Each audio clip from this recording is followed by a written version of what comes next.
Hello everybody, this is Dios Adhikari and today I'm going to present you all about my investment strategy for the portfolio management class.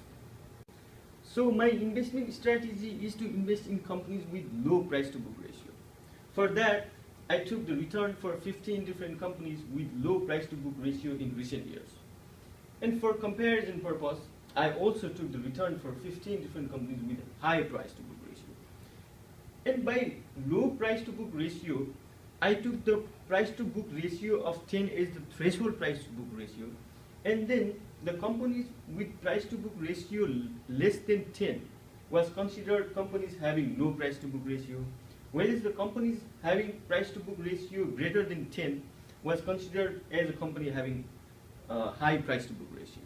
So my companies with low price to book ratio are Berkshire Hathaway, ExxonMobil, Wells Fargo Company, General Motors, JP Morgan Chase, Chevron Corporation, eBay, Bank of America, Yahoo, JCPenney, Citigroup Inc., Apple, Microsoft, McDonald's, and Abbott Laboratories.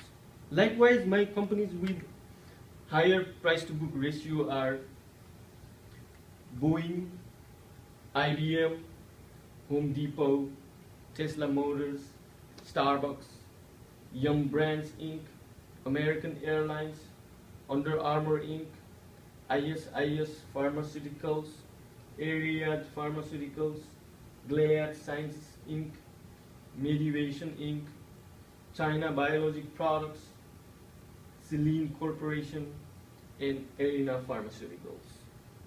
My methodology of calculation was that I took the market prices at the beginning of the years from 2012 through 2015, and then I calculated the returns from those market price for each year. Then I calculated the arithmetic average for each year from the given market prices, and then finally I got the geometric average. So the return for the companies with low price to book ratio is calculated and shown in the given slide. And from the calculation, we can see that the return from 2012 to 2013 is 6.36%.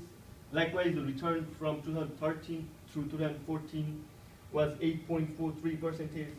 And finally, the return from 2014 through 2015 was 4.73%.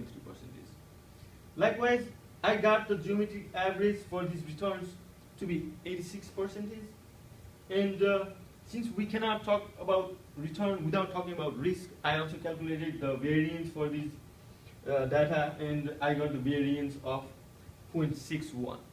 Similarly, I also calculated the returns for companies with high price to book ratio, which is shown in the given slide. And I got the returns from 2012 to 2013 to be 59.89%.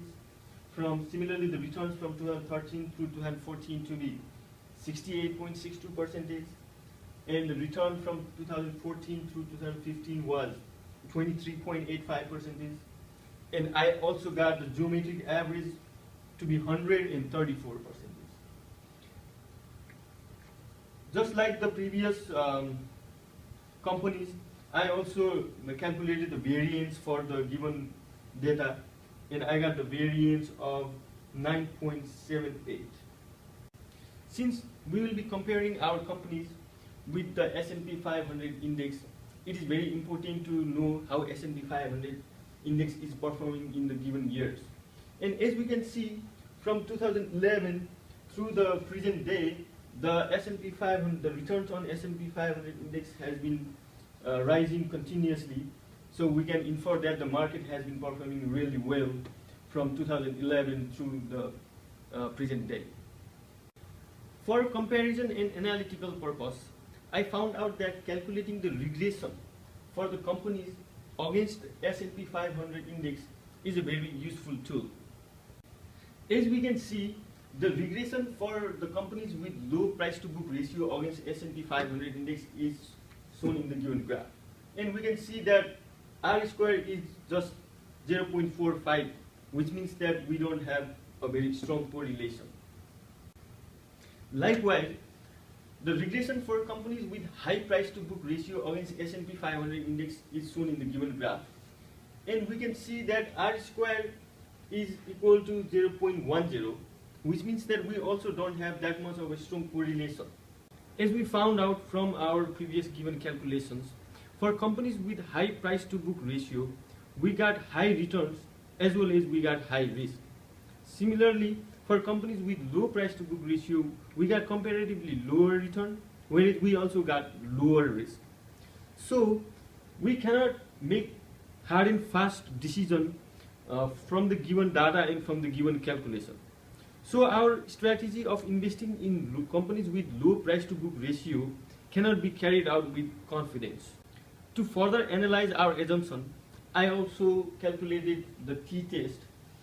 And in the given t-test, as you can see, I have 15 different companies, and I got the t-stat to be 2.05, whereas I got the critical value to be 2.12.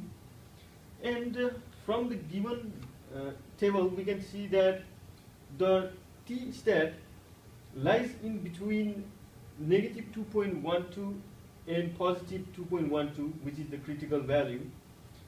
Since it lies between those two values, we cannot reject the null hypothesis. For our data to make a good conclusion and for our data to make sense, the given answer should have been that we have to reject the null hypothesis. So from these calculations, we can say that the data is not reliable. One of the main reasons for the data not to be reliable is probably we have very limited number of observations. So in conclusion, we can say that investing in companies with low price to book ratio does not qualify as a good strategy. Thank you very much.